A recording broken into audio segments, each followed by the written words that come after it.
Tarot is an oracle.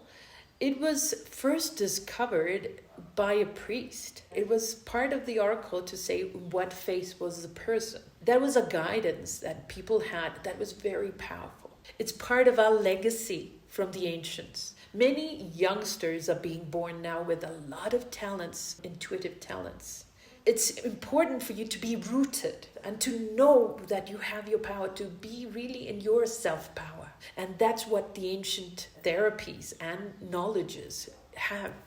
They root you to earth, to who you are, to where you come from, cosmos, the earth, the universe. That's part of us. That's the most important thing about the ancient philosophies or healing methods or oracles coming back. That was part of the prophecy, I would say. It was going to come back. It needed, and it's the right moment. I got into tarot in a very curious way when I was very young. I was with my parents on a holiday, and there was this gathering of adults, and they were just playing with the cards of tarot. I didn't know what it was. And everybody took one, okay? And I took one. And for an 8-year-old to get the card of death is terrifying. So actually, that is my favorite card because it means rebirth. And that was my first approach to tarot. Can you imagine? So when I was 13, I started to do tarot with a very close friend from school. I did I Ching, and she did tarot. But I started to know many things about tarot, and I started to throw the cards with her, and it started to work. And it was just a game, you know? And it was very funny that many things came to me, and I just gave them out like it was normal. I thought everybody would do it. So it was like ordinary in a way. So that was my first approach to the tarot, and it has been part of my life since then. Later on, when I started learning Reiki and therapy and all that, I realized that it was very irresponsible of me to do this, you know, and that was very young. It was at 25 or so. And I said, I can't do this in a irresponsible way. So I started doing it like a therapy. And that worked very well. For me, is the most important part is like, I'm a guide. You know, it's like I just channel, and I'm not, it's like I assume my responsibility as a channel to be honest, to be sincere, not to touch the free will of the person. And that's very important. The ethic. If you're a therapist, you have to have very clear that part, okay? And I always say in the very beginning, not to worry, because everything is, you take what you need. It's all symbols, you know, and it's very important that nothing is random. So we can't take it lightly. I mean, we can't take the symbols that the universe gives us randomly, because then we lose a lot of information there. In that sense, I've been very drawn to do this with people. I've done many other things in my life, but this has resounded with my mission as a guide. You know, it's like what I do best. It has been part of me, so it's so natural for me to do it. And it's funny that the universe just said, this is it, you know, you must do this. How do you find your gift? There is always something that has been with you, always, first of all, okay? That probably you haven't paid much attention, but that people are drawn to it, okay? People ask you. And probably you don't give that information, like that importance, because you think everybody knows it. That's the other thing. Everybody that has a gift thinks that everybody has it, so it's not important, okay? That thing is very tricky. And the other thing is, when you are mature enough, that was my case, you realize that that gives you the joy, and you give your wisdom through that. You see, that was my experience. So I've seen that I've helped people with that. Even though I was doing many things, always I ended up doing the tarot therapy. And I feel so like at peace. because it is what I came here for. And I've done so many things, but at the same time, it's all in a big me, you know? It's in a big you. Everything you do is in a big you. You're part of that. It's in you. So you don't lose it, you gain it. Okay, so no matter how long you take to find out your gift, don't be anxious. Just feel it in your heart and see, how do you feel about it? How do you feel people go out there, and how do they feel with you? You know, and then you know that it's tuning in. It's tuning in, and then it starts developing much deeper. It's not a just tarot reading, it's a therapy tarot reading. Why would you go there? Because probably you've gone like without answers. You don't know where to go, and probably you're in a sort of a cloud in your mind, and you're going over and over into the same spot without getting any solution. The point is that you have to have clear the questions you want to be answered. Write them down. That'll be the best, so you can get the most out of it. The first throne of the cards is your actual situation. And probably you can see things of the future. And then it comes around with all the questions you need. Normally I do all the questions you need. I mean, all of them. You know, it's like, because I want the person to end up like relaxed. I know that the person will end up like relieved. I have this really deep feeling of wanting the person to, when they arrive tense, to leave in an ease, in a peaceful way, that they have the answers that they needed. There are many times that when the person is stiff or closed, sometimes it's hard to dig into. You know, it's very interesting in the sense that the tarot tells you, but sometimes it comes again and it comes again, and you say, oh, is there something you're blocking there? You know, so it tells you also how to get deeper into the person and to open up, not to be scared. Sometimes also people are very scared of people finding out who they are, and they have etherical blockages. When I do the work, I don't do it in a way of invasion. That's another thing, that ethical part. For example, I see the person and I see the person around them, like family, partner. If the partner is not her husband, if the partner allows to be seen, you know, because it's an invasion and you pay the consequences. You see, it's everything in the universe is counted. It's action, reaction. Okay, so I am very aware of that. People, when they go to the tarot, they say, you will do sort of a witchery sort of thing. No, this is much serious than that. This is in the sense of being respectful to each other. That's the whole thing about sharing. If you share something with me, that goes with me like a confession. You know, it's part of what I do. So you trust me. If I break that trust, there will be nothing, you know. So I will break my promise as a therapist. So it's very interesting to know people and their processes, and it is beautiful to see the results. I think it's a way to find answers where you can't, because the subconscious has very many ways to express itself. So through the images, you start realizing, and the person starts talking inside, you know, and you catch those words. It gives me the chills because it's very amazing. It's like telepathy, because you get into the energy of the other person. You get into their sensations, feelings, even their past wounds. And sometimes it's very touchy because you get into such deep spots that people just start crying or just letting out things that they didn't know. And it's so beautiful that, slowly people are getting more trustworthy into that. They're wanting to learn the symbols. And when I teach tarot, we also personified the character in it, so it gets into your system, so you actually feel the character inside of you. We all have it. The tarot is a history of life in a way, you know. It's like the history of all the processes you can go through, Okay, and there are so many ways. I can't say this is this and this because it's infinite, you know.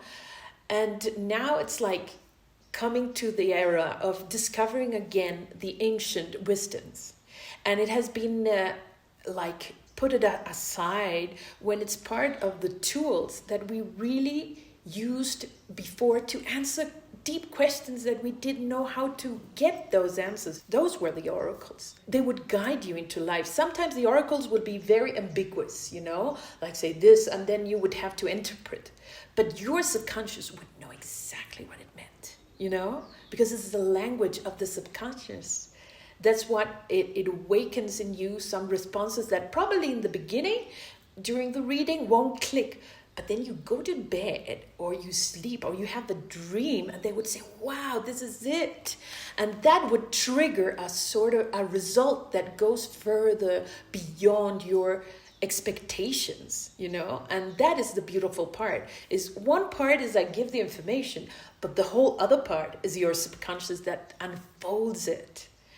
And it's a fascinating I would say it's not a science as people know it, but it is. It's a science of the occult, of the things that they don't know how, but it's there. And nothing, as I said before, nothing is for random. Even the scientists know that you have that hint, you know, when you do a discovery of something. Where is it? Where does it come from? The source. And the source has all the answers for everything. It's like the storage of all the knowledge that we humans in this incarnations going around have been storing there. So all the answers are there. And we're discovering that so many things that we thought have never been discovered, they've already been discovered. You know, so it's like we're going in a wheel of rediscovering and going deeper in a way, or finding new things, acquiring more knowledge for this source. Well, actually, there was this I learned through my own experience. The ethic is something that it just feels right. You know, when you're not invading anybody's space and you're not putting them or inceptioning, you know, it's that inception that it causes things that it's you are putting there. I don't want to do that. You see, but what I do is just say, well, this might happen. This is what I see. And if they trust me and it rings a bell, that's it. So that's why I say in the very beginning, especially for people that haven't done any tarot experience or have done it with another person, I always say, this tarot is for you to heal things that you need to, but it's not the thing that is exactly the way it is. Okay, don't read it. So if there's something that makes you like scared, or don't worry, everything is just a situation that it can vary through in many ways, but it's good to see what rings the bell there, so then you can use that as a stepping stone for the solution. We all have blockages, you know, we all have doors. It's like we're full of layers, you know, and all have doors. So I asked permission to the person to do the tarot. They allow me to get into that private space. What is so sacred, I feel really honored. So I thank for that honor of allowing myself to go further into their inner space. It's like when you get into a house and you take your shoes off, you don't go and do this with all the things that are around. You don't break things, or you don't get your feet dirty in there. So you have to be very much aligned with that. So what does that mean? It means that you don't put your thoughts into the other person. So you must be really concentrated and do a little meditation before, and really honor the cards as tools of language. It's another language, you see. And people say, what do you see? I just see like a movie, you know. That's the way I see the reading. It comes a movie, and sometimes there's a voice that goes like, tells you, oh, tell me that. And also there are certain things that I just don't tell, because people are not ready, and they tell me he's not ready or she's not ready. But try to soften it up so it doesn't feel sort of rushing into something. And the layers also have limits. They have locks that are much harder to open. Okay, that's the thing.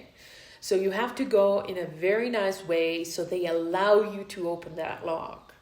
And sometimes the cards do that because I ask them, please open this lock. And it does open the locks, telling them things that they just go. And that is very healing, because sometimes these doors have been closed for so long that there's no energy there. So they get tired.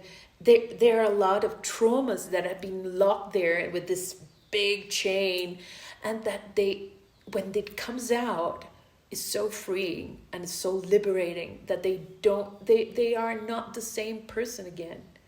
And that is the thing that any therapy would be very glad to allow the other person to free themselves, to become who they are in deep ways, not in these layers that don't allow them to breathe, really. So there's parts of them that even hides in organs, in your body, or in bones, or in marrow, or in articulations. It's very interesting. Health also, like other therapies, the body is the mirror of all our emotions, or what is happening to us as well. And sometimes it comes later. It doesn't come instantly when you are going through this process. So the moment you acknowledge that you're going through this process is when you start healing. You allow the body to heal. You don't interfere with fear. Interfere. That means you get into fear and you stop the healing process. And that's the same with the tarot. You can see the body as well. The 4 elements are there. So air would be mind, and all the thoughts. And then earth would be bones and muscles, and all the tissues. And then fire would be the liver. All has to do with the lungs as well. And water emotions. The emotional parts comes with the blood, with also the phlegm, when you have mochas and all that, and with colds. That is also part of it, the balance of the body. So we're made of all what surround us. We're part of it. And that makes us realize that we are so much part of it that it influences all the time. Consciousness is responsibility. You have to know what to do with that. You can put it aside and see it later, because normally they record it, and that's very good because you can listen to it later. You lose a lot of information that comes along. So it's very important to record it. And I would say also, when you listen to it, write down what is the most important thing, so you don't forget. And those details will give you a map of many solutions, or maybe 1 or 2 or 3 alternatives that you can use as a way of coming through, into this relaxation of the problem you have. When I do the throw, the first throw, normally many of those questions come along, and people say, but you've answered me. Let us go deeper into that. So what you do with the questions, you go deeper into those questions. There are many people that say, and sometimes the tarot just say no. It's like, enough. When it's enough. It's like when it gives you the same answer once over and again, or the same card. It's like, it's no more. You need to rest now and sink in all the information you have, so you can breathe in, because there's a lot of anxiety sometimes to get the answers you expect. And that is the point, that you must be open to have the answers that they give you. Sometimes we are co-creators of in a way, because now I've realized that there are also factors that interfere into certain aspects of our life. But I've realized that if you go deeper into yourself in meditation, in self-knowledge, everything helps to understand why the situations develop, for you to grow, for you to develop more into the being you're meant to be. It's very important for us to be in a receptive way of the information, obviously. Because if you go somewhere and you're investing your time, your money, your energy to go there, you need to trust. You need to go there and say, okay, I'm here to listen. Okay, first of all, that's very hard for many people. And in that way, you receive the information and you develop it through the days. It's an integration. You can't swallow a whole banquet in one night, you know. It's the same with your brain. Your brain absorbs the information. It's like a secretary that starts putting papers in different lockers, and she needs to run there and there. It's the same thing. That's integration. And every therapy, every experience you have with healing needs integration. And that is through dreams, sometimes through spontaneous writing. Does a lot of good.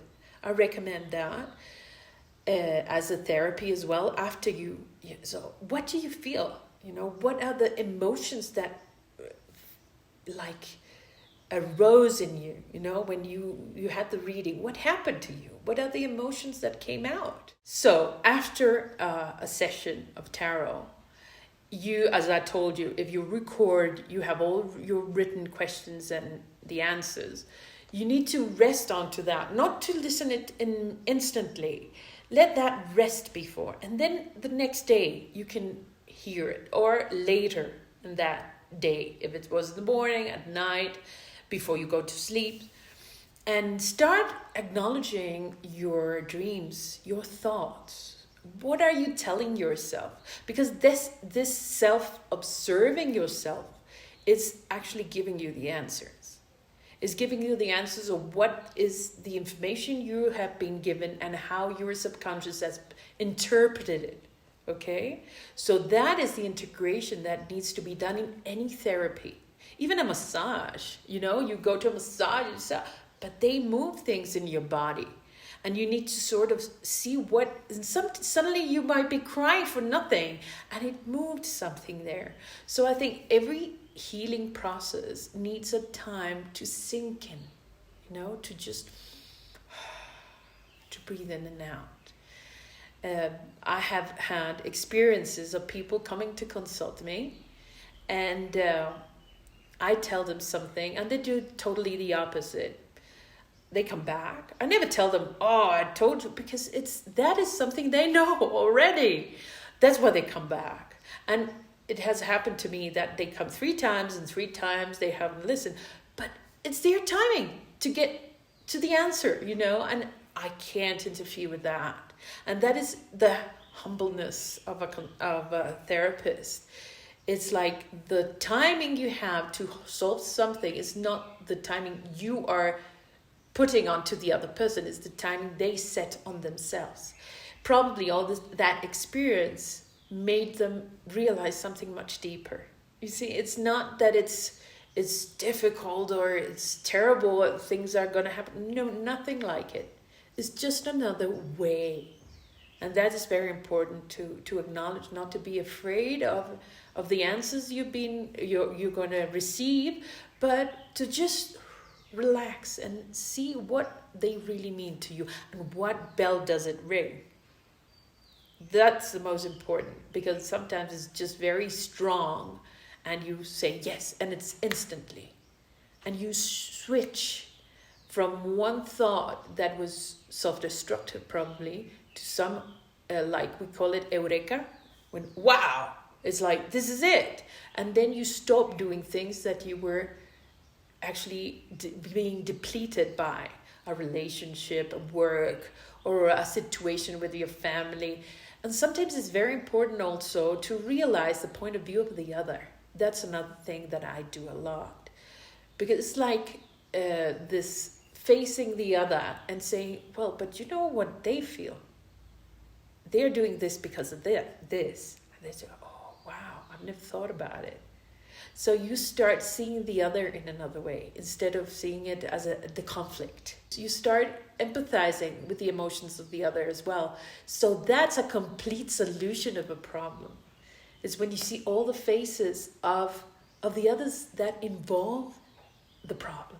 That's why we are so complex. Because when we focus on our emotions only and we don't see the other, we're only in this part of the problem. We never solve it. When we analyze and we say, wow, the other feels this way, I understand them.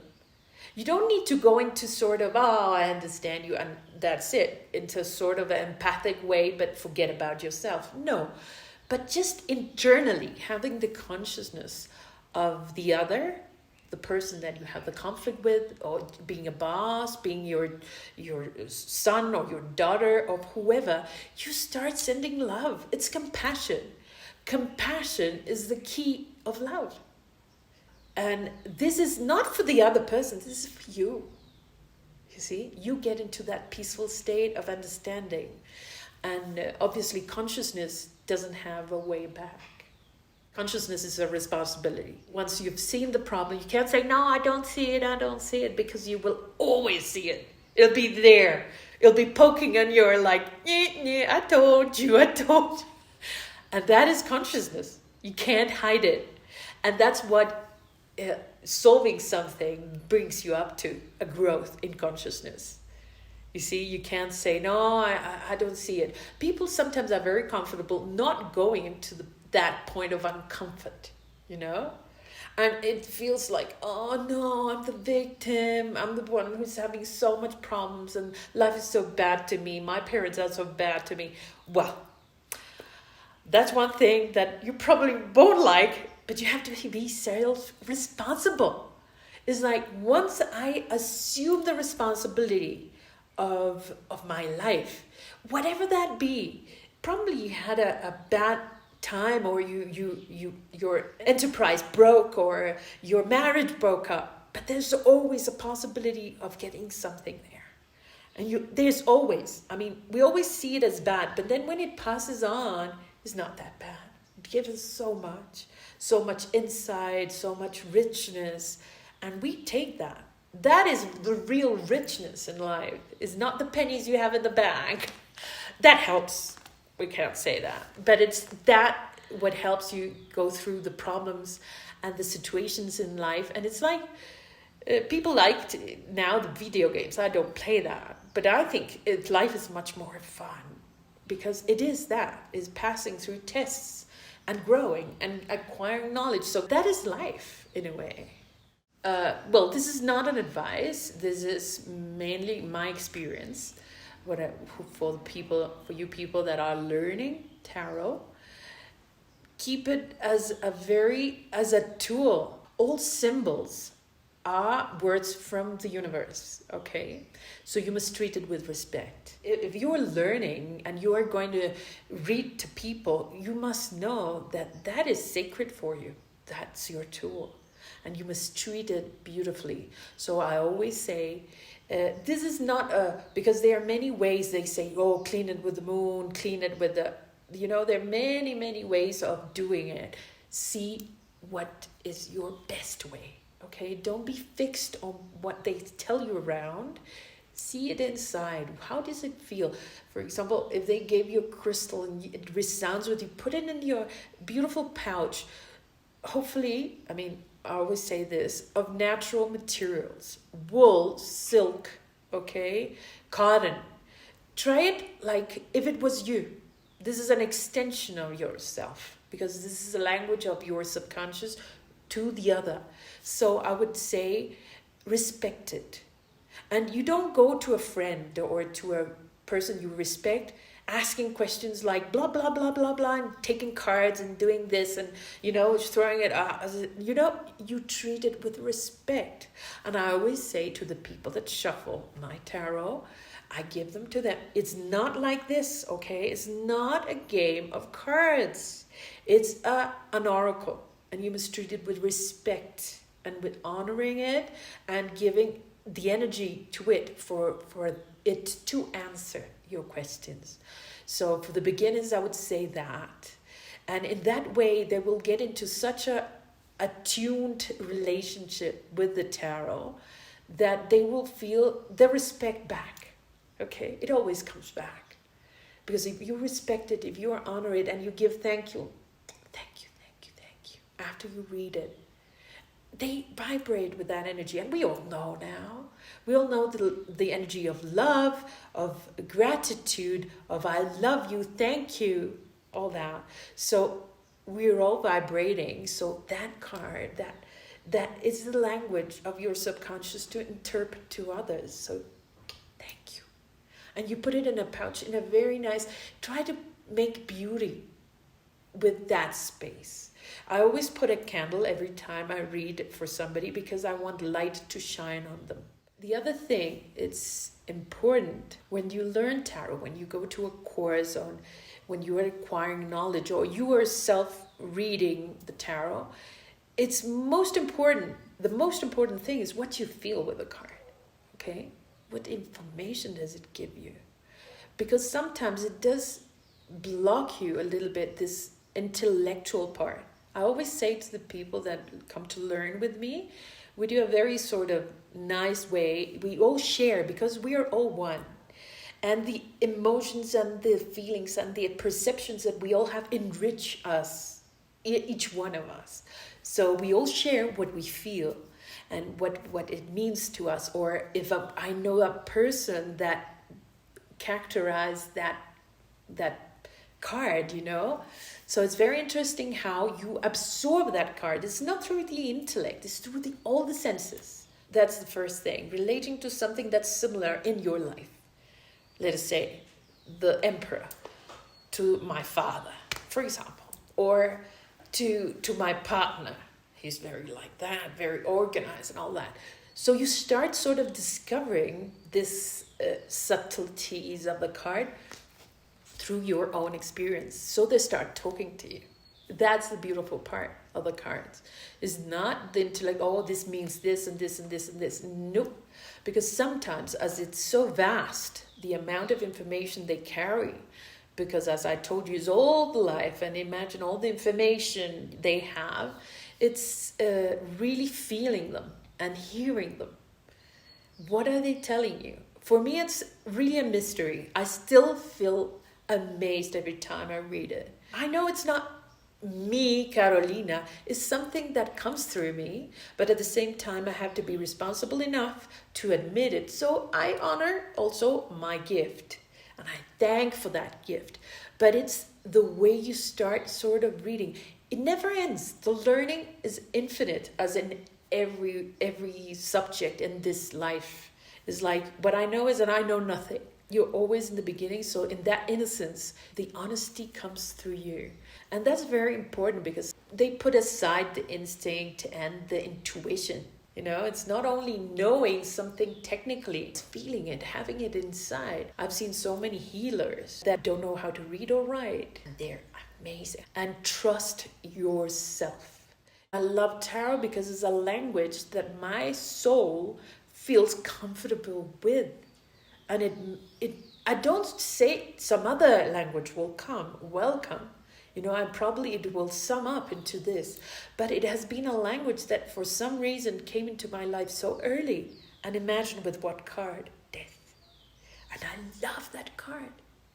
Because it brings me up to the rebirth, to reinventing yourself, to start all over again and to become somebody new.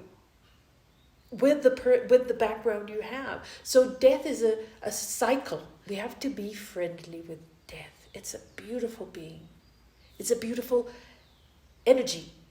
Death is beautiful, but we're so scared of death that we have put all these layers of fear into dying.